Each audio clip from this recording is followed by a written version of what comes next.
मकर संक्रांतीचा जल्लोष राज्यभरासह देशभरात पण सुरू आहे। मकर संक्रांतीला पतंग उडवण्याचा उत्साह काही औरच असतो।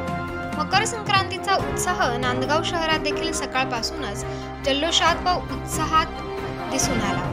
पतंग उडवण्याची मजा काही औरच आहे। राज्यात संक्रांतीचा पतंग उडवण्याचा देशाचे अनेक मंत्र्यांना सुद्धा मोह आवरता आला नाही, असे बघणारी जनता बोलते आहे। तरुणांनी ढोल ताशाच्या गजरात नृत्य करत त्यांनी पतंगाची दोर हातात घेतली। पतंग आणि रंगीबेरंगी दोरांनी भरलेली असरीच्या साह्याने आकाशात त्यांच्या पतंगाने भरारी घेतली। ढील दे रे भैया, इस पतंग को ढील दे असा माहोल तयार झाला होता। एकमेकांना त्यांच्याच मित्रांनी आव्हान देऊन त्यांचा पतंग कापला होता। जिंकलेल्या तरुणांनी त्यावेळी एकच जल्लोष करून आनंद साजरा केला। पतंग कापल्यानंतर काही लहान मोठ्यांपासून तर कटलेली पतंग पकडण्यासाठी मोठी झुंबड उडाली होती। तो कुठे हरवला हे सुद्धा काही जनता निरीक्षण करत होते।